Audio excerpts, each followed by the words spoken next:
Good afternoon, everybody. Welcome to the Healthy Indoors live show. I'm your host, Bob Krell, publisher and founder of Healthy Indoors magazine, and your tour guide for the next 60 minutes. Today's a great topic. We've been hearing a lot over the past year of people's renewed or new interest in trying to make the indoor spaces healthier, and a lot of the solutions that have been discussed or involve various forms or concepts around air filtration, ventilation, air purification. So with us today, we have Vinny Lobdell, who's the president of the Healthway family of brands. I've known Vinny for a long time. He's actually located, at least his home base is in our central New York area too, so that's pretty exciting. He's been involved in indoor environmental for a long time, and especially over the past 12 years, he's been dealing in that IAQ space. He's been traveling all over the globe, dealing with a variety of topics on the harmful effects of occupying built environments. So Vinny took over the leadership role as the president of the Healthway family of brands back in 2008. Shortly after that, Healthway was named to the Inc. 500 list for fastest growing companies in America. And today, Healthway is recognized as the global leader in air purification solutions and builds portable and engineered modular scalable options for residential and commercial spaces. Healthway also, his company, he evolved a second operation, and Vinny will elaborate on that, 2017, to create a B2C brand. And he is a co-founder of IntelliPure, which has a heavy emphasis on customer experience through handcrafted, high efficiency, individually certified air cleaning systems. And over the past 6 months, Healthway and IntelliPure have been called upon by the New York City Health and Hospital, Atlantic Health Systems, UAE Ministry of Health, and hundreds of corporate clients around the globe. So very exciting. Really happy to have you here. So please welcome Vinny. How are you? Thank you. I'm great, Bob. Thank you for the time and for the opportunity to speak with you. So with us also in the co-pilot seat today is our editor of Healthy Indoors magazine, Susan Valenti, coming live from Andover, Massachusetts. How are you? Susan's been fighting off a cold all week, so this is I'm using the term cold, probably minimizing it. So for those of you in our live virtual studio audience, we're going to have you keep your cameras off again for the first half of the show like we typically do, but we will invite you to during this first half of the show, engage in the chat. So you can open up your chat window, and Susan will be there as moderator, fielding those sort of things. We'll be putting links up throughout the show. And then right around the halfway mark or a little past that, we'll invite you to turn your cameras on, and you can use the raise hand function down in reactions to get called on to ask questions. So I guess without further ado, let's get right into it. So Vinny, you've been doing this for a while. Yeah, it's been a family affair. My father, it's really all he's done, and founded the company in 1981. Him and I joined forces in 98, so I've been at it for now more than 2 decades, and it's been a really exciting time, although a troubling time for most, but it's an exciting time for the industry. I think air quality, indoor air quality, and air pollution in general has been one of the top health epidemics of our time. And I think if there's one silver lining during this pandemic is that now people are paying more attention to something that we really can't see. And so I think this is a great opportunity for the industry as a whole to really move itself forward. So I mean, you're seeing it as as an opportunity, and I think we've said that over the last several months too on the show here, because while indoor air quality has always been there, it's always been part of the discussion. It hasn't really been at the forefront, right? I mean, it's only for us. We're jaded, right? Those of us in the industry, obviously, is in the forefront of what we do every day. But to a general, the general consumer, general public around the world, not so much. And this is a unique opportunity we have here. So let's talk basics a little bit. What do you believe are some of the primary causes of why we have indoor air quality problems around the planet? I was actually just touching on this earlier. I mean, it goes back to, I think, really when the industry started to see a lot of momentum and movement was in 2008, when all of our athletes were going to the Beijing Olympics, right? We could actually see the pollution in the air. People started to really wonder if air quality or air pollution had detrimental effects. And I think now, really the advent of monitoring, right? I mean, low cost monitoring hitting the market and kind of giving people the ideas, they can see what's in the air. I think that's going to be crucially important. And then COVID just really accelerated people's I think it went from a nice thing to have to an essential thing to have. But of course, the ultrafine particles, these really, really small lung penetrating particles, we now know that they cause a tremendous amount of disease and irritation in humans. And the biggest challenge we have is the way we've lived in our built environment for so long. We've built really highly efficient spaces, right? And so building those highly efficient spaces generally could be counterproductive to ventilation, it can be counterproductive to filtration, it can be counterproductive to the occupant. And so, really the biggest challenge you have with air pollution in general is that it's not equal, right? There's VOCs, there's bioaerosols, there's ultrafine particles and larger particulates. And all of those things aren't necessarily solved. The problems aren't necessarily solved with the same solution. So it's really understanding the environment, understanding what space we're trying to handle, and then devising a solution to meet that need. Well, I mean, it's more than just the indoor environment, right? The outdoor environment is going to come into play. In the United States, we a lot of times, we advocate people, bringing in more fresh air, more outside air, right? And you mentioned Beijing. That's a great example. In spaces, in many places in China, in India, a lot of these burgeoning industrialized areas, the outdoor air is rough. I mean, there's the PM 2.5 counts are just they're awful. So the thought, the concept of you're going to bring in more outside air I think the concept of bringing in outside air, people confuse that fresh air. They say bring in fresh air from outside. Great analogy. I mean, generally you could be exacerbating a bunch of other issues for people. During the pandemic, though, we know that the pollutant is the person, right? I mean, we now know that people are basically the occupant is the pollutant. So as we bring more people back, I think we're deprioritizing pollen allergies and asthma and all the other symptoms. So we want to bring in the fresh air from the outside to reduce or potentially dampen the impact of cross-contamination from COVID. But you're exactly right. I mean, the whole ERV, HRV market, we're going to have to see a substantial movement towards higher efficiency filtration inside of those systems, simply because bringing in fresh air outside may reduce the implications of COVID, but it could be exacerbating a bunch of other issues at hand for people. So once we get our hands around this beast, I think we'll certainly see some greater improvements in that space as well. Yeah, I mean, ventilation alone obviously isn't going to, it's not the option. I mean, in many locations right around the globe, ventilation is really not a viable option. The outside air is so massively more contaminated than the indoor environment. So, I guess, what do you see as some of the primary causes of degraded indoor air quality?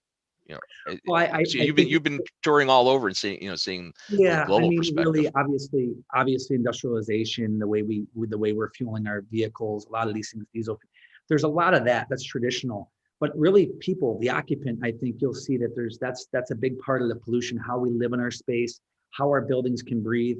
So I think you'll see a big movement towards more, not just energy efficiency from the bottom line, but how our buildings are breathing, how they're being filtered. I don't think you'll see a building in the future that's not built now with high efficiency filtration and the proper ventilation, right? But pollution, I think, comes from everywhere, right? The chemicals we're spraying in our space. Now there's this huge discussion around all this surface cleaning we've done. Has it been more counterproductive than productive, right? A lot of times we jump to do things like that because we can see it and we can smell it. So if you can see it and smell it, it's great. You go into bathrooms and you'll smell that Clorox or that bleach and you'll be like, wow, it's clean in here. And you'll walk out and have an asthma attack.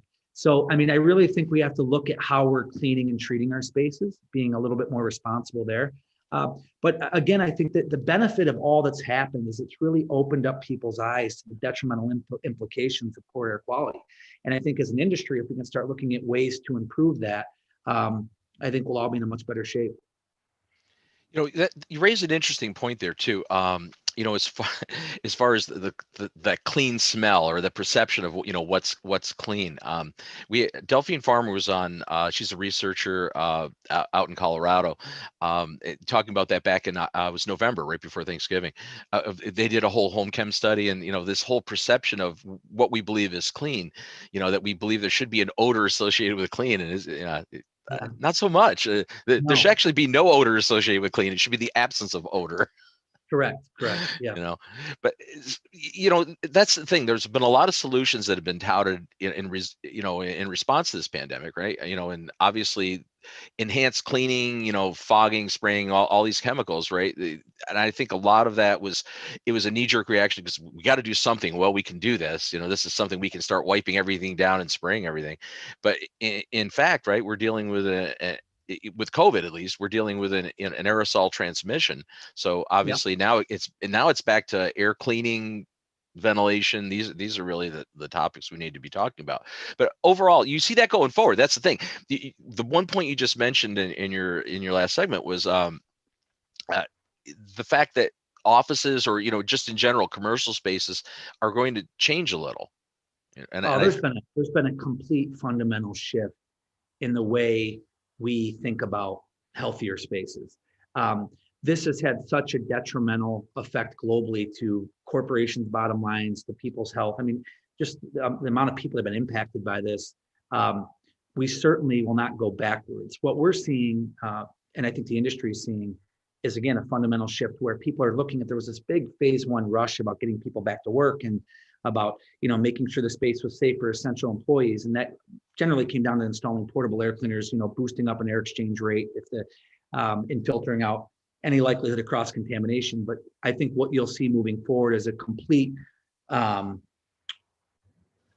upgrade of infrastructure in existing buildings so that we can address the issue. I mean, what's lurking in our air matters, right? And ultimately, every building with a door needs enhanced filtration. Not just filtration, there's a lot of things they need. And I think we're going to certainly start paying more attention to that. That's at least what we're seeing as a company. I mean, what do you see, as far as, dealing with indoor environmental issues? What are some of the first steps that, if somebody perceives that, their office space or their home, is having an IAQ issue, how do they approach that? How do you see that? Air quality problems, again, like we were just talking about, come in all shapes and sizes. And really, I think air cleaning in general will become a service. I think that you're going to see that people, you can't see it in a lot of cases. I mean, if you have mold growing on your wall or if you have a high humidity, most people relate good air quality to temperature and humidity. It's too hot, it's too cold, it's too moist, it's not moist enough. I think really what people should do if they're concerned or they think they have a major IAQ problem is they should consult an expert, someone in the space that really understands air quality, that can come out and give them real data. Everything comes down to data. Come in, do an air quality test. The problem is that that's expensive sometimes. So you've got the top tier corporate clients that are willing to do it because they have the resources. But then you have kind of the second tier and third tier that it's a challenge for them, especially when business is tough. How do they afford the ability to? And I think that's going to come back down to standards and regulations, right? I think the industry is going to start regulating what can be put in spaces. They're going to start looking at minimum thresholds, and they've already done that. ASHRAE's done a great job with certain things. So, but I think ultimately, if you're really concerned, I would certainly consult an IAQ expert. Bob, you can share several different platforms where you can find one where you can come out and actually get real data. And before you make a substantial investment, right, you should see if that product works. And a lot of times pre and post testing is the most important thing you can do. So that raises the issue specifically. We're talking about air cleaning stuff. What is going to make, or how do you define what's effective as an air cleaning technology or solution for a space? A great question. It really depends on the size space and it depends on what you're trying to remove, right? I mean, ultimately an air cleaning impact study is really, really simple to do. I mean, particles floating in the space, you monitor the air quality beforehand, you come in. A lot of companies now are going in and basically to get an idea of people coming back, they push particles into the space and get a baseline reading. Then they push particles out and get a higher reading. And they bring air cleaning in, additional air changes based on the HVAC system, and get an idea of whether or not that machine is going to be effective as they bring people back. So there's a lot of things you can do. A lot of companies are concerned with VOCs. One of the things that I think is the least most focused on in the marketplace is volatile organic compounds. Crucial. A lot of portable air cleaners don't do a very good job with VOCs simply because in most cases you need a high level of granular absorption. That's counterproductive to the traditional air cleaning process because as you stack more media, you reduce the airflow. So that's a challenge, right? And I think that's where fresh, clean outside air can really help, dilution. But that's really understanding it from an expert analysis, having them come in and first verifying what's in your space. Without that data, it's really hard to design a system that's going to meet that need. That's a great point you're making too. A lot of technology, and we've always been big, proponents of HEPA filtration and HEPA, portable cleaners. But that's not addressing any gaseous contaminants, right? No VOCs are being addressed by a HEPA filter. Yeah, so that's exactly right. And so, I think what it comes down to is you look at all types of mechanical filtration. We still believe that mechanical filtration, certainly during this time, is the most effective measure of remediating the COVID-19 pandemic. High efficiency systems, whether you're going from HEPA, ALPA, I mean, really HEPA is an acronym, right? High efficiency particulate arrestor. We want a system that has total system efficiency. One of the things that I think the industry misses all the time is bypass and real solutions that have total system efficiency. And now that there's this much light around air quality, I think you're going to look at companies really designing products the right way. I can't tell you the amount of systems we test that say they're HEPA certified or have HEPA air cleaning efficiency. And when you get them and you test them, they're 60% or 70% efficient. They're using a HEPA type filter media, but the way the system's engineered, the way it's designed is nowhere near giving you true system efficiency of HEPA or ALPA efficiency. And I think that's really crucial. I mean, sometimes you pay for what you get. But to answer your question directly, you're exactly right. No matter what system you have, and when you're looking at VOC removal, there's certain things you can do, but dilution is certainly probably the best method. Adding granular absorption, understanding what type of VOCs are in the space, right? Because some granular absorbing media has a better reaction or better absorption rate than others based on what's in the environment. So whether it's a benzene, whether it's a toluene, whether it's a formaldehyde, understanding what's in the space is still going to give you the best chance of solving the problem. I mean, that comes back to there's really not a one size fits all solution. We were talking about that in pre-show. There's just not one answer. There's not, and I think that's one of my concerns in the industry is there's people touting silver bullet solutions. That there's going to be like we've got the magic solution to fix everything in your space. It's like, yeah. Do you believe that exists? No, that certainly doesn't exist. And I think that goes back to, our premise is we believe in all technologies. Really, we build all technologies. It's really the utilization of technology that's most important. And that utilization generally comes through someone that understands the need. So a lot of people are buying products from manufacturers, not really understanding what they're trying to solve. And I think that's going to be crucially important. Understanding the need, understanding the space, understanding the variables that come into the space. And I think that's going to come back down again, Bob, to how we're building spaces, right? There's a lot of organizations out there that are working really hard on finding the best ways to build healthier spaces. And based on that, once we get that solid foundation, then we'll be able to better understand the dynamic we're faced with. And let's face it, we have a large amount of building stock, right, in this country and really throughout the planet that really was never designed with this in mind, right? We're it's a new world now, right? So we have a lot of retrofit that has to happen, or a lot of redesign, reimagining, reutilization of spaces. I think you're going to see a lot of, at least in the white collar space, there's going to be a lot of people working remotely. We've done it for a year. I think you're right. I think that you're going to see that, but I can tell you firsthand, some of the largest property management firms in the world, they're spending substantial resources on making sure they can fill those buildings again.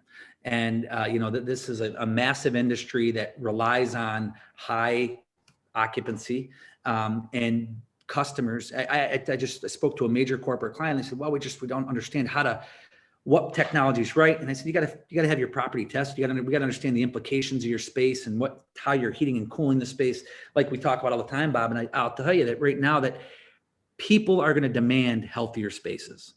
And as monitoring comes and provides lower cost point monitoring, so people can actually see what's in their air they're breathing, they're going to demand good air quality. And again, that could mean multitudes of technology, right? It's not a one size fits all. So it's really about understanding that. I do think you're going to see a resurgence to the workplace. I do think it's going to take some time. And I do think customers are going to start, or tenants and landlords and management companies are going to start focusing on air quality as the key driver to getting people back. I mean, I see on your company websites, references to, having, and in your bio too, a fully modular, scalable solutions. What does that actually, what do you mean by that? And why is that something that, is important? Well, what's important for us is, whether it's a small portable room that's 300 to 400 square feet, that solution may be different than the solution that's 1 million square foot building in New York City or Dubai. And so essentially what we've done is we've modularized, ducted systems with a certain pressure drop and efficiency where we can basically put it together like a Lego system. Front load or side load, it ties directly into the air handler without a capex, and it gives you the ability to filter air at the point of entry.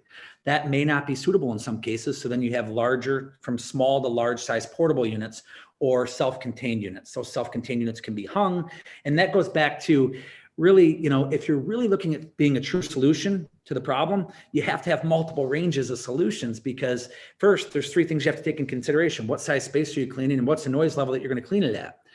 There's this huge movement around, well, we need them in doctors' offices and schools and daycare centers. But if, they have a certain CFM requirement and you got to turn the machine on high, it can be counterproductive or counterintuitive to the learning environment or to the medical environment. So it's really about building a range of solutions that fit different applications. And that's, like we've talked about, we've been building commercial air cleaning for 25, 30 plus years, and no one cared about it. I mean, for the cigarette smoke movement, everyone cared about electrostatic precipitation. It was a great technology for that application.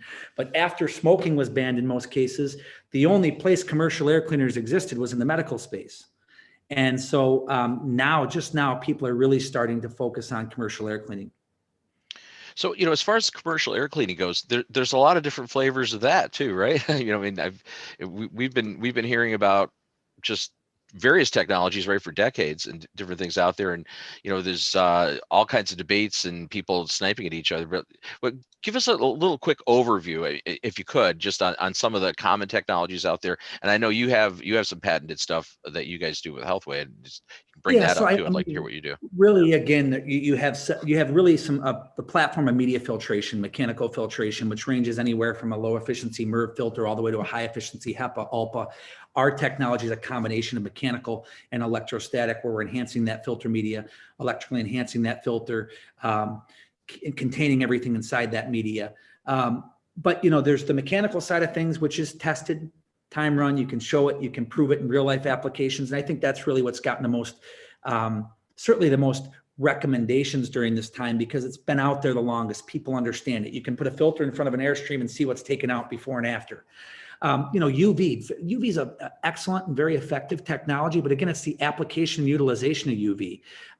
UV stuck in the middle of an Airstream where you're not monitoring the airflow velocity by the bulb, you're not monitoring the intensity of the bulb, you're not measuring the shielding of particles, not very effective. So it goes back to, how are we utilizing these technologies? You have a manufacturer spec, and then you have actually how it's installed. And those two things don't equate success. Yeah. A lot of other comments around, people talk about ozone. Ozone is not meant to be an air cleaner, right? Ozone is meant to do one thing: disinfect and deodorize in unoccupied spaces. It should not be utilized as an air cleaning product. We've talked about photocatalytic oxidation or bipolar ionization.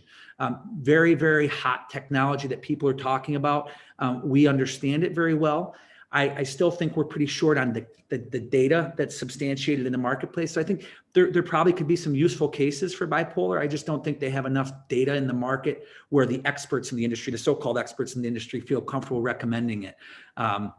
When there's other more time-tested technologies. I mean, we're dealing with probably the greatest pandemic of certainly in my time. Sure. The only hopefully it'll remain that. Yeah, so I think that there's a lot of emerging technologies, but ultimately what it comes down to is, and we talk about this all the time, are we removing the pollutant from the space, and are we permanently removing the pollutant from the space? That's going to give us the best likelihood of remediating the problem.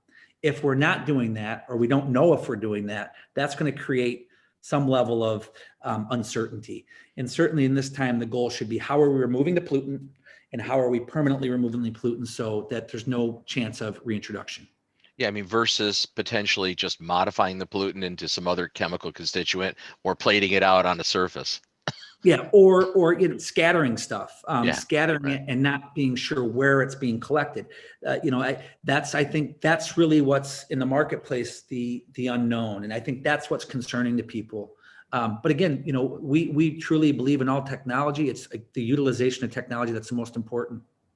So you guys have been at this for a while, and obviously you have some proprietary stuff. And I'm not going to force you to give us an infomercial here, but tell us a little bit about some of the things you've been doing, because your company has been approaching these solutions for a long time and somewhat differently, right?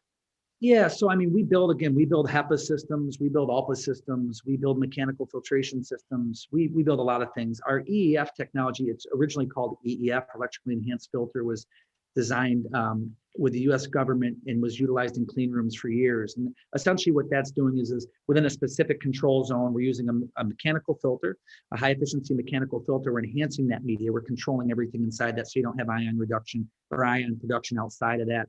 You know, very focused on making sure we pass all the CARB standards and zero ozone standards, so we're not creating any negative byproduct, but really focusing on how we can deliver the highest amount of clean air with the lowest pressure drop.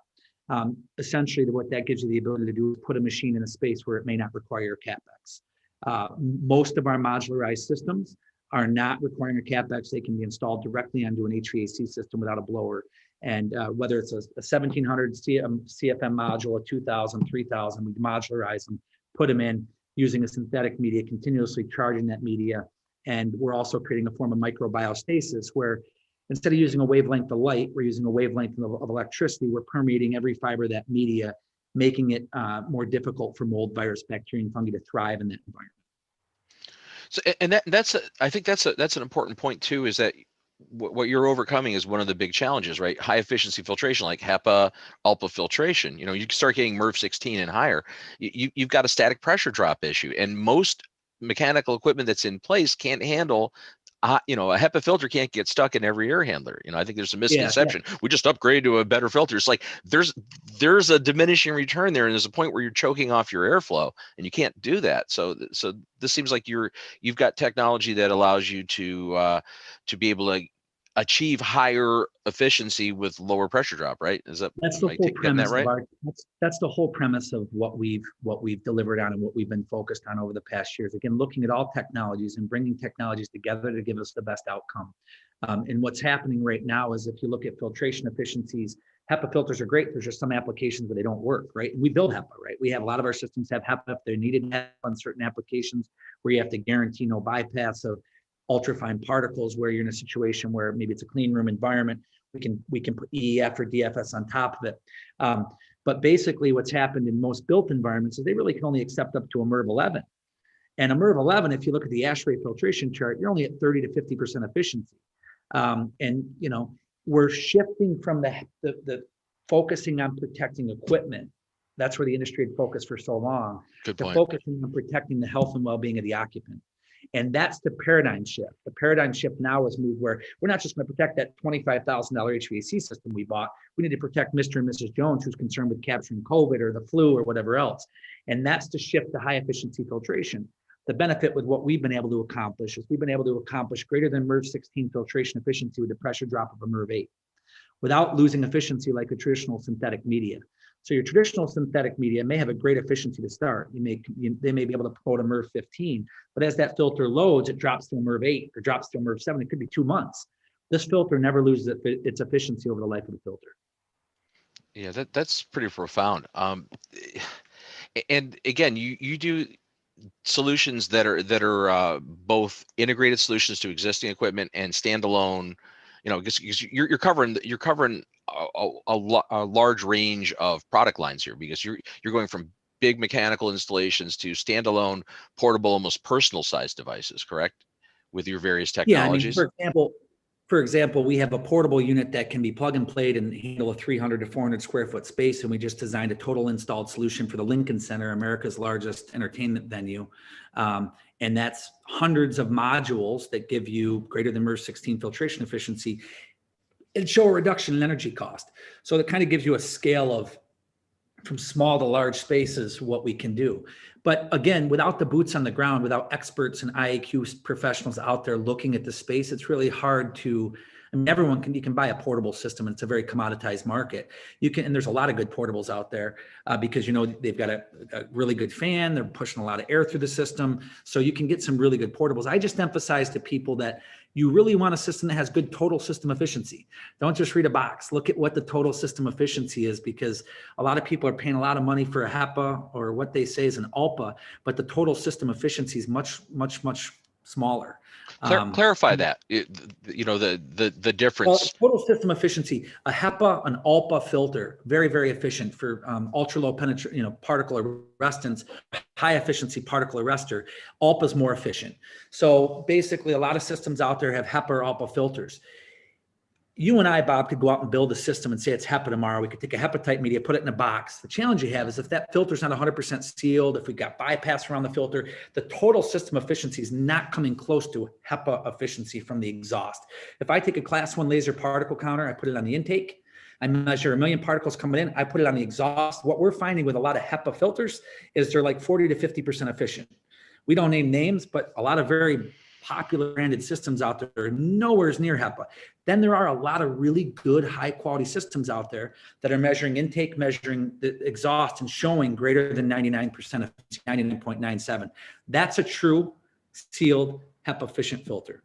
And what we always tell people, especially during this time, the details matter. Look and make sure that you're buying a system that is removing the smallest ultrafine particles and is doing it from a total system efficiency perspective. It's funny. I raised that very issue in my training classes. I do a lot of training, in the remediation space, and I always ask the question, do you if you're a consultant or contractor, do you use HEPA filtered equipment? And they're always, yeah. And I go, how do you know it's HEPA? Well, we bought a HEPA machine. It's like, oh, well, the filter is a HEPA filter. I go, great, but have you ever certified the cabinet that you're running it through? 100%. And it's just not common practice anywhere in the asbestos abatement industries in the United States. Mold remediation, they just don't do it. I know in Canada and the province of Ontario, the asbestos industry is required to actually do DOP tests with a photometer on all their equipment, but that's an anomaly. And a lot of companies now are moving more towards individually certifying machines. We've been doing it for a long time. Other great HEPA manufacturers have been doing it for a long time, where every machine is individually spot checked and guaranteed to provide a certain level of efficiency. Imagine that. This is business. That's because the other companies that do it, that was their business. That was their livelihood. They had to find a way to be better. And what you see now is certainly because of the opportunity, right? You've got companies throwing a HEPA filter in a box and saying they're HEPA efficient or they're ALPA efficient or they achieve greater than this efficiency.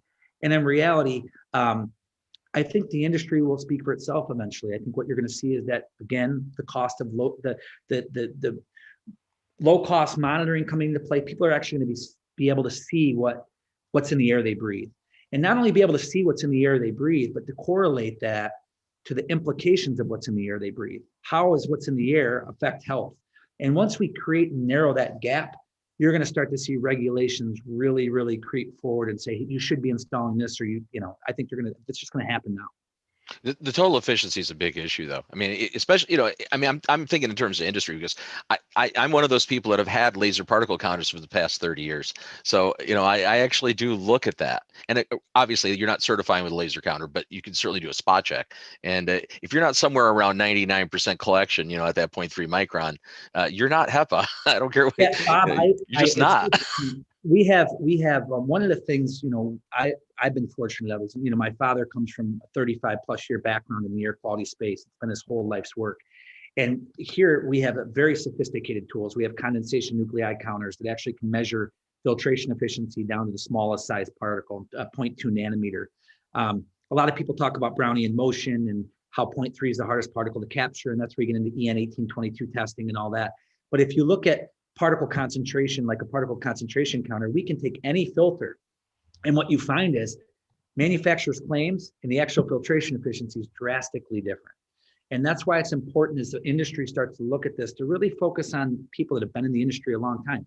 We're not the only one. There's a lot of companies that have been out in the industry a long time. I just challenge people to think about people that have been in the industry and really understand the business and aren't just looking at this as an opportunity to make a lot of money, but are looking at this as an opportunity to make a difference in a category that really needs more light on it, right? I mean, we're dealing with the #1 health epidemic of our time before COVID. We're dealing with ultrafine particles are killing people. They're talking about Alzheimer's disease, cardiovascular disease, stroke. Hopefully, the one thing we can get out of this is that people start taking this more seriously and start addressing the built environment in a much better way. Hopefully that is the ultimate goal here, and that it's really important that we don't get through this pandemic, get to the other side of it, and go back to doing things as usual, because as usual really wasn't good enough. So what I'm going to do now, we're at that point. I'd like those of you in our virtual studio audience to turn your cameras on. And we have 3 questions queued up already. We'll be asking them. Our first off is going to be Terry Sofer is going to have one up. And we'd ask that you would raise your hand to have your mic unmuted. But at this point, definitely bring your cameras on. We'll see your lovely faces. And Terry, we'll have you unmute first. Let you get the first question in. Hi, thank you very much. Vinny, impressed with so much of what you said about the needs in the industry and building indoor air quality needs. I had one question. I made a quick trip to your website and I couldn't find that any technical information was available about the type of technologies used in your different units. I deal primarily with indoor air quality for residential situations. And so is that kind of information available on your website? Yeah, what we'll do is I have my Kaylin McCaffrey's here. She'll share all that information. You maybe just, if you want to go to Intellipure.com, that's our B2C brand. There's much more market-facing information. So you should probably be able to dig that up. The Healthway.com is more of a dealer resource. And we appreciate that feedback. Literally next month, we're launching a global resource that's all content driven. Healthway will become this big content driven site and all the great things that are happening in the air quality industry. But we'd be happy to share not only the technology, but all the peer reviewed white papers, not peer reviewed test tube white papers, peer reviewed real application papers, whether it's United Airlines, whether it's some of the big partners we've worked with, where we talk about real air cleaning impact studies. And what we do there is we have a completely independent third-party clean room company based on these organizations that come in, and they inoculate the space with high levels of particles. They put different machines in and actually show the air cleaning effectiveness. It's different than efficiency, but the actual air cleaning effectiveness of the space and how bringing people back create an implication there. We'd be happy to share all that, all the technical data, all the technology information, anything that you need, we'd be happy to share it. Quick question with regard to the residential. I see that you have a unit you referred to as a whole house unit. Is that a bypass unit, or does that take the entire return airflow? Takes the entire return airflow. Well, that's amazing. I'd like to dig into that more. It gives you greater than MERV 16 filtration efficiency with a MERV 8. I can share a video with one of America's #1 building scientists, CR Hero. CR Hero is the Chief Innovation Officer and Chief Scientific Officer at Meritage Homes. CR was a big non-believer. And what we did is we worked with CR and we went into his home, and he was using a MERV 13. That was Meritage's standard staple with everything they did. And he had a standing particle count at about 500,000 particles per cubic foot of air with the MERV 13 with his fan running at all times. We put the Super V in. We just took the MERV 13 out. We built a transition. We put the Super V in, no nominal pressure loss. And his particle count in the space standing PM 2.5 went to 0 in 30 minutes. And we have a great video of him showing that and sharing that. Again, these are real solutions, right? You'll see that the box, Terry, is a little bit bigger. It's bigger because it's a deep V-bank filter. That deep V-bank filter is going to give you a much greater filter life. Our traditional Super V systems, whether it's a 1700 or 3400 or 5100, all that means is it's a difference in size. And what that'll give you the ability to do is you only have to replace these filters once every 3 years at a 50% loading capacity. So if you're running your HVAC system 100% of the time, it's a year and a half. If you're running the system 50% of the time, it could be up to 3 years. Very, very effective. And we actually do, and we can send you videos, pre and post testing. And a lot of the homes we do, our team of experts will go out, they'll measure pre, they'll measure post. They'll also measure pre and post testing of the actual efficiency of the system. So at the point of entry and at the point of exhaust. Great. Chris had a question of whether you would be able to share screen I'm not 100% sure if we're set up for you to be able to do that today. So I don't think at this point we can, but that's something we can look at going in the future. Susan has been putting links up in the chat. So links to some of the sites Vinny's talked about are there.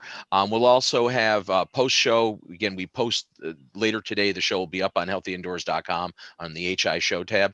So any of you watching this that are not in the live audience, we'll have the links and all of that extra supplemental information posted along with the recording of the show. Next up, we got Lawrence has a question. So Lawrence, we'll give you the floor. Yeah, hi, thank you so much. My question is I'm sorry, but it's not commercial. It's much more about an individual looking at purchasing another home, for my family. And what I've seen is a lot of homes that have microwave ovens over their cooktop. Mm-hmm. And I'm thinking, how on earth is that air being filtered, or is that good for the home? And you see so many of them. I mean, I'm talking ranging from $500 to $1 million homes, and this great kitchen, blah, blah, blah. Here's a microwave oven sitting on the cooktop. I'm not an expert. I'm listening to what you guys are saying. Doesn't seem like that's a good ventilation. So I'm just asking the experts on that. Well, I am not an expert on microwaves, but what I can share with you is that in a lot of homes that you'll see now is they have hoods, and those hoods are ventilated outdoors. So they are ventilating that air up and out. I don't think with your traditional microwave that's happening. I think they're bringing them up through generally a metal filter, and that metal filter is filtering or doing some level of, and that's why you have to change that all the time. Right. Your exhaust hood for bigger kitchens and big gas stoves, mine is ventilating it out of the house. Bob, you may have a better answer there. Yeah, I mean, many of the, just to your question, Lawrence, many of the traditional over the range, mini hood microwave combos are just recirculation units, and a lot of the over range hoods that that you've seen in place over the years they're recycling. So all they are is, like Vinny mentioned, they're just a fan with a just a metal screen. I mean, it's not much of a filter at all. They really just blow air around. They don't do anything. If they do exhaust outdoors, they offer some range of it. But interestingly enough, Lawrence Berkeley Labs did a study on this several years back, showing the capture efficiency of most consumer type range hoods, and most of them are dismal. Unless that hood covers the entire cooking surface and is fairly close to the surface, they pretty much don't do very much. Even the ones that do exhaust outside there, I mean, it's an improvement, but they're not nearly as good as you think they are. So that's. Yeah, I mean, it's certainly something that exhausts out. I would, at the very least, have something that exhausts outdoors, because you're going to pick up some benefit there. But again, it has to be engineered to really do good capture. Next up, we've got Les has been waiting in queue for a question. So Les, turn it over to you. So my question is about multifamily. We're developers and builders of multifamily buildings, and we work within LEED and passive house standards. And so we're all about compartmentalizing the units and creating a tight air barrier. But what is your suggestion, or what strategies where we've decentralized everything, we've unitized everything through VRV, HVAC systems, through unitized ERV as opposed to a central system? What strategies would you recommend? There's a few. I mean, I think that your issue is very common, and it's actually becoming more popular in the build space, because even as people are building larger homes, they're compartmentalizing spaces to be more efficient when they're utilizing each individual environment. There's a few things I would recommend. I mean, I know that people don't like hearing this, but multifamily portable units are a great solution. It's not necessarily the best solution that people like to hear about, because they can be picked up and taken away. We do have integrated solutions that can be ducted, so they can be hung, they can be vented out through a different, with its own self-contained propeller. That would be similar to what the one gentleman mentioned about a bypass system. It would not be utilizing the HVAC system for that, but you could duct it out, similar to like an FFU. I don't know if you're familiar with an FFU, but they're self-contained units that could be mounted in the space, inducted. It would be a separate air cleaning system to be ducted to the spaces that you needed it. I know that the market is really, really focused on delivering ERVs and VRVs that are much more efficient from a particulate standpoint. I think you're going to see that coming very soon. I think one of the things that this has done is really pushed manufacturers of all HVAC equipment to really focus on how to improve their products. And I think you're going to start seeing that across the board. That's probably what I would recommend at the outset. But what I'll do is, as I have Kaylin here, I'll also have her address this with my engineering team and see if, because we're working with a lot of multifamily projects, and see if what they're coming up against and how we could potentially provide some better insight. If we don't have a solution for that, we'd be happy to direct you to someone that would. Great. Thank you. Excellent. Robert Walter, you're next up. You have to unmute yourself. Mute. Yes, I do. There you go. Catching these Zoom calls. Okay, very good. Thanks. Vinny, appreciate it. Bob, thanks for your intro and everything. So I really appreciated your commentary about IDing the contaminants first, because I think on any of those research kind of situations, you need to identify the customer's concern, and then also the other demands of their systems. You mentioned noise control and all of that. So, and coming from the asbestos industry, the DOP testing, oh my gosh, people are so lax in that, and they throw an AFD in there, and they call it a game day. But at any rate, one of the things that was tried, I think, ages ago, I've probably seen it maybe 20 years ago. I didn't know if you had any more current information about filtration, where you've actually tried to cross-link some microbial disinfectants on the filter itself. Without, again, I appreciate your talks about MERV up to MERV 16, which is really exciting. So yeah, just about the linking. Thanks. Yeah, I think that it depends on the coating, right? Anytime you're putting in additives, you have to be careful with what you're putting in. This stuff really, I tell people all the time, and the people that have been at it a long time, Bob, and again, lots of other people, it's not rocket science, right? You have a certain amount of suspended pollution, and it's about pushing enough air and having a high efficiency collector remove it. There are some additives that we found are effective. The challenge is for how long, because once they get coated, you could lose the efficacy. I do think the way we handle it through EEF, DFS is probably a much more effective way, because we have a continuous way of treating that filter with a known microbiostasis effect. I think UV would be another way of approaching it, where you have a well-designed mechanical filter with UV that is truly disinfecting the filter. And I think what happens with that is you have to make sure that you have a high efficiency collector in the first place, because again, it's all about intensity and contact time. And if you don't have both of those squarely connected, you're just making claims that aren't going to be able to be delivered upon, right? And so that goes back to like everything with our technology, is we're capturing everything at the highest efficiency and then permeating the fiber of the media with a continual dosage. And that's the same thing that happens with UV. One of the problems I see with UV or limitations is that, again, it's the penetration, right? In a deep pleated filter, I would just always question, UVC is very effective, right? It's germicidal UV works if you can radiate a surface.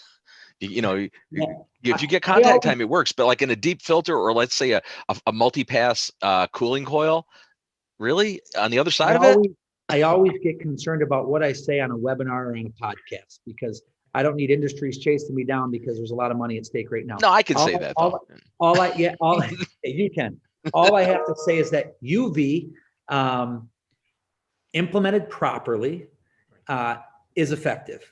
What that means, I'll leave it up. That's in the eye of the implementer. And that's really it right there, though, Vinny. You hit the nail on the head. I mean, I think UV is a very effective technology. And with anything, though, any technology has its limitations. You have to understand the limitations of the technologies you're utilizing. That's 100%, 110%. I couldn't agree more.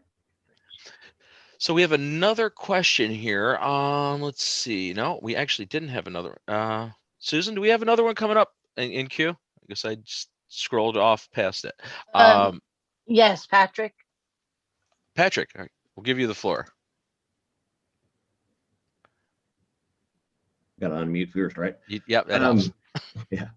So we had a company come through here and start a lot of these, or install a lot of these. I believe they're electrostatic only filtration systems. They look similar to what you have on your website for the whole house system. That box thing. Okay. And then they came through and replaced most of them with a filter that was specifically designed, I believe, by 3M or somebody to fit that box because they didn't work. We have an incredible amount of silica here. We're surrounded by glaciers. And Yep. an example would be in the air quality industry. I'm a member of a network nationwide and in Canada, and there's a couple hundred of us. Most of them air sample 5 to 7, sometimes 10 minutes, like in Phoenix, even in Phoenix and Florida. I can't sample over 3, maybe 4 minutes, and I plug my canisters with silica. Yeah. So has your system been utilized in that kind of an environment? Oh, so it's a great question. So when you're talking about electrostatic precipitation, it's much, much different. The biggest challenge you have with electrostatic precipitation generally is they're very, very efficient at first. But when that plate loads up, what happens? Yep. So you see a dramatic shift. I mean, probably the biggest success story of electrostatic precipitation would be the Sharp Rim Giant Breeze way back in the day. But they didn't have a fan.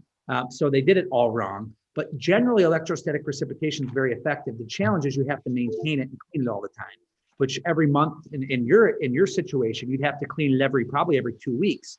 And so where the big HEPA or where the big mechanical filtration movement came in was after that, where people said, wait a minute, we're not going to maintain these things. People aren't going to spend their time cleaning it. So they went with a standard mechanical filter, a high efficiency filter to address the drawbacks of having to maintain it all the time. Our system's completely different. We're using a mechanical filter. That's a deep pleated V-bank filter that's 100% sealed. It's a high efficiency filter that's a synthetic media, and we're charging that media so it never loses efficiency. So we're not collecting on grids. We're not collecting on from an electrostatic standpoint on plates and having to clean it. We're collecting through a high efficiency media. Interesting. Okay. And so, for example, to give you a perfect example, we install products in over 17 countries. A lot of people talk about humidity and how humidity impacts things and how it can glob up things. We're in Al Sheikh Khalifa Medical City, which is the Cleveland Clinic operated in Abu Dhabi, the largest hospital system. We work in all environments. We would always invite people into our facility to check out what we're doing here, but we test exactly what you're talking about. We do massive concentrations of particles and pollutants and VOCs into the environment, and we test those units over time. Why? For us, the biggest issue we could have is have 1,000 machines in the market that aren't working. So we want to make sure before we send something out to the field that it works in all conditions or not selling that environment. Yeah, our paper filters locally get enough of that fine silica in them that when we get into our humid months, spring and fall, we have really humid months during snow melt, which hopefully happens soon. You still have snow? It's snowing like crazy right now. It actually muddies up what's that? Where are you located? Just outside of Anchorage, Alaska, in Wasilla. Oh my goodness. I thought the only place that got snow in April was Pulaski, New York, Bob. Well, or Syracuse. I mean, you get a little more than us, but he's just up the street from us, effectively. Yeah. Up the street. What, 30 miles, 40 miles? It muddies miles. up it turns those paper filters to mud from the humidity in the air. That's how fine that silica is. Well, I can't speak specifically to your actual environment, but one of the things we could do is we'd be happy to send your machine down at basically cost for you to try it out and give it a shot. It could be a great use case. Good idea.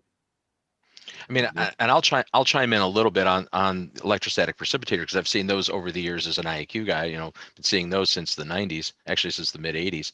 And yeah, that's the whole thing. It's like, in the residential ones, and we won't name the name either. The name shall remain unnamed, and the 4-inch pleated filters that get stuck in placement. I know exactly what you're referring to. And the thing is, those things were fairly effective, like Vinny stated, if you clean the plates regularly. As soon as the plates get dirty, they start discharging, you start losing particles, and stuff goes right past them. So, I would always tell homeowners that even back in the day in the 90s, if you want to buy one of these things, you better be cleaning that thing every week or every 2 or 3 weeks. I mean, it's just, and then it actually will perform quite well. But we have another question. Probably the last one we're going to get to today. Vinny, you have a follow-up on that? Oh, go ahead. No. Okay. Peter's still on? You can unmute yourself and we'll let you ask your question. All right, you're still muted. There we go. So can you hear me now? Yeah, we've got you now. Thanks, Bob. Listen to you and to Vinny. How would you suggest dealing with a residential situation where the ERV seems to be distributing allergens in the defrost mode where the air is being recirculated from the house to the house through the same core surface that normally is taking air from the outside. So there is some contamination that is getting recirculated through the house. And I'm not sure if it's coming from the outside or from somewhere inside, but it is one of those ERVs that, you know, redirect airflow in the defrost mode, which I've decided I do not like. Bob, do you want to take that one?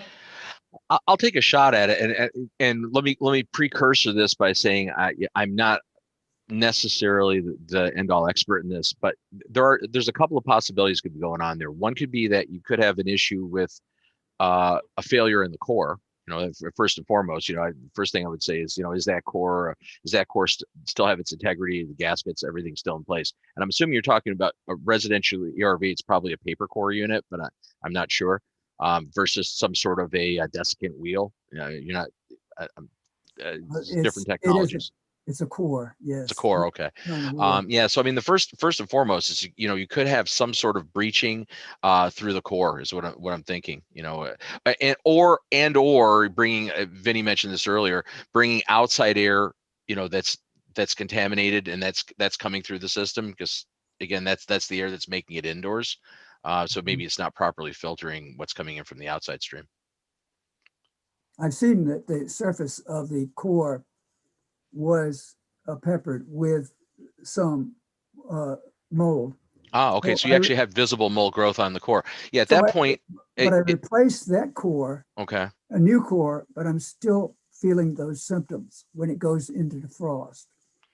Yeah, it sounds like potentially you're getting contamination on that surface. So you're dragging a lot of contaminants either from the outdoor air and impacting them on one side of the core, you know, on the outside airstream of the core, or somehow on your exhaust side, you're pulling a bunch of stuff out that's impacting there. And since that core is getting wet in the, you know, in that mode, it's allowing it to grow there. But we can talk about that after the fact. That's a real specific granular issue that you're running into there.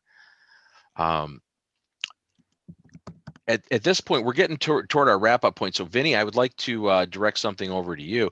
Where do you see this industry, you know, going from the air purification, air cleaning industry going forward? I mean, you've been in this game for a while, so you've got a longer perspective than many people. How post-COVID, I guess I'm talking post-pandemic. You know, do you see big changes ahead?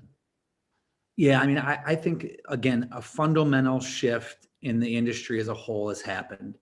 I don't think our new normal will certainly have IAQ as a focal point. I'm speaking with some of the top executives in America at blue chip companies, Fortune 500 companies, looking at the industry forecasts and how they're getting people back. There has been a fundamental shift in where air quality sits on the priority list.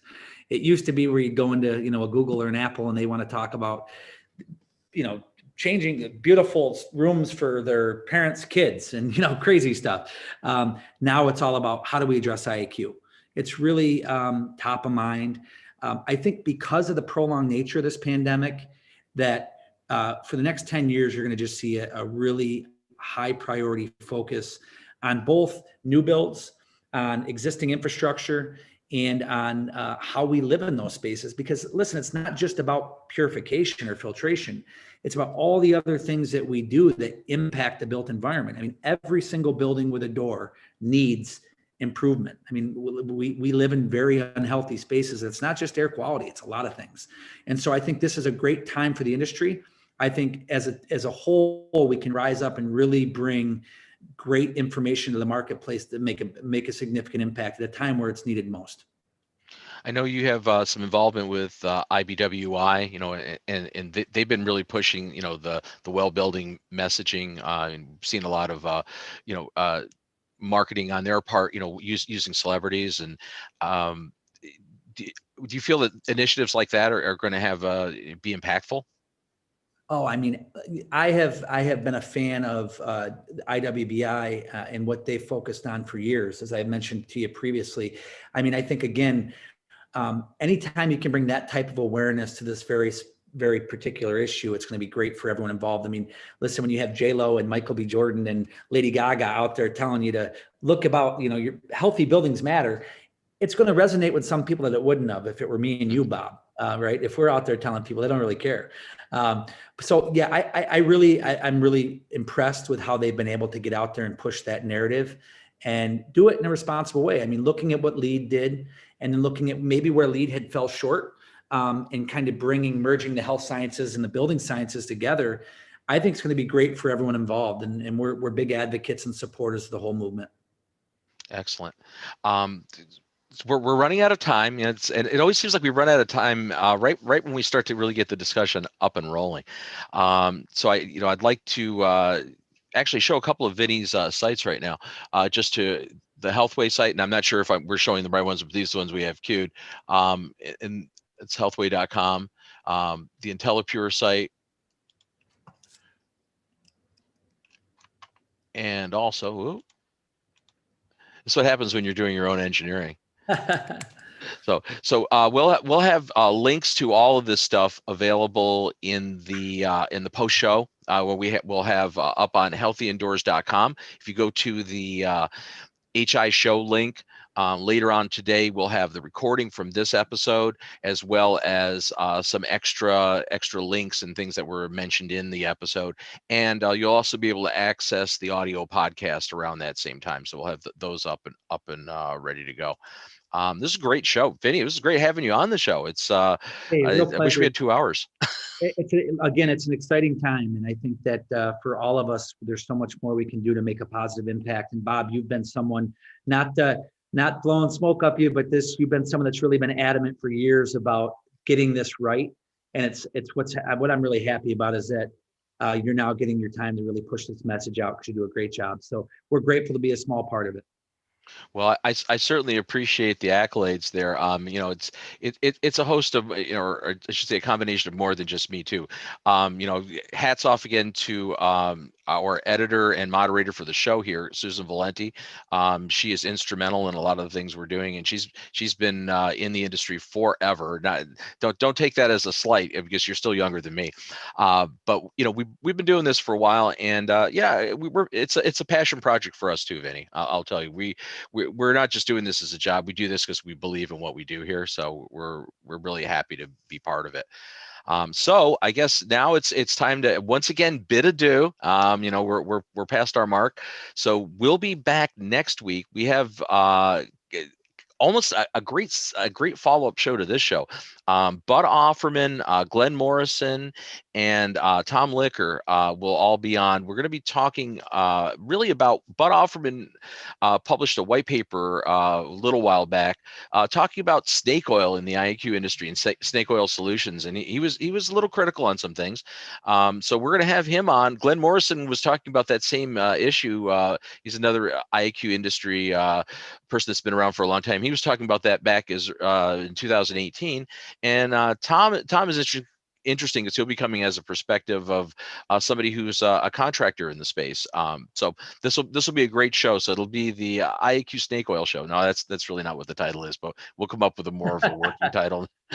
It should. I think we'll have some interesting discussions there. So in the meantime, check out healthyindoors.com.